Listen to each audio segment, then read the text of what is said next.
What are the practical steps to develop contentment in modern life? Okay, so Alhamdulillahi Rabbil Alameen.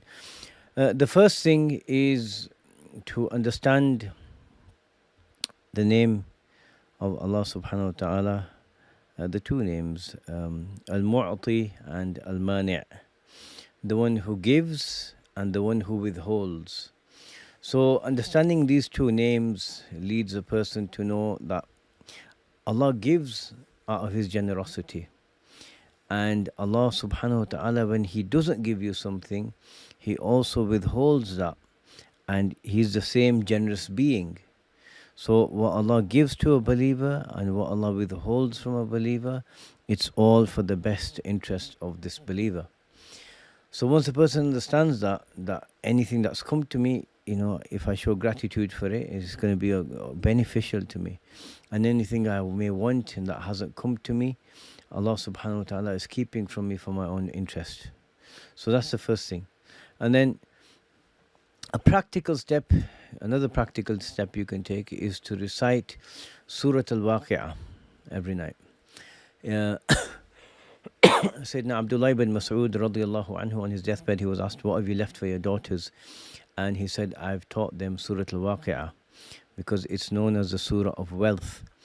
And Imam al-Ghazali had an opinion regarding this, where he said, Surah Al-Waqi'ah, when someone recites it regularly, it may not necessarily bring in a lot of wealth into the person's life, but it will give them contentment in their heart. It will give them a feeling of ease that what I have is more than enough. So that's also a very effective and beneficial means to pursue in order to attain contentment in life. Another thing that we have, step people must take is to disconnect from social media slightly. You can use it to stay in touch with people, and it's when people are always looking at other people's lifestyles, whether it's someone who they may admire because of their fame or their good looks, or the house that they're showing off constantly, or their car that they're showing off, or their general financial situation where they're showing that off to people, or it's a relationship. They may have this perfect relationship with their spouse, or their friends, or they travel a lot. Whatever it may be, it's fake. Right? Understand, it's fake. Allah gives to people and Allah takes from people, and Allah tests people. If someone came to you and said, let's take a picture, are you not going to put on a smile? Even if you're worried, oh my God, I've got to pay that bill, I've got an exam, you might be stressed about all those things, but in that moment you put on a fake smile. It may not be fake necessarily, but you there's a bit of a glow up, isn't there? Right?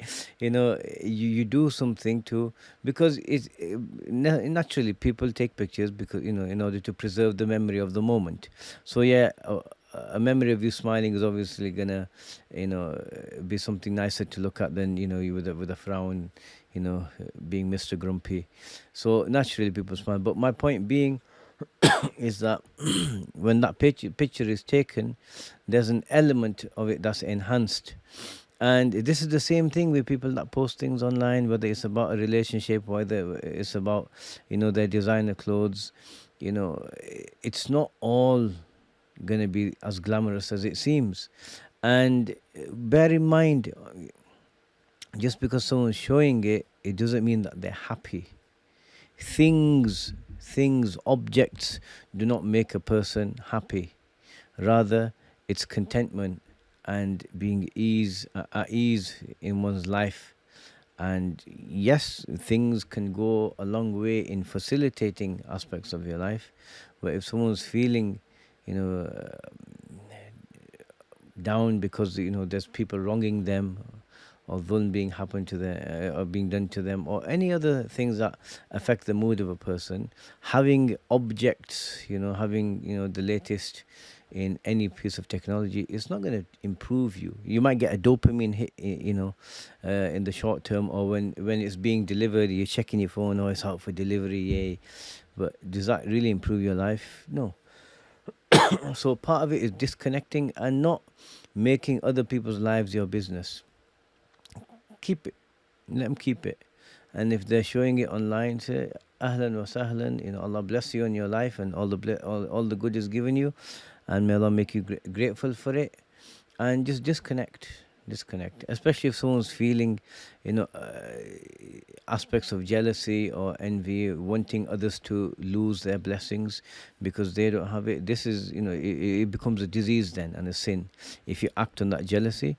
So this is definitely a time where someone should disconnect. And the whole point of these platforms is they want people to do this because they want people competing, because when there's more competition, there's more engagement, and the more time you're spending it in one place, you're not spending it on another platform.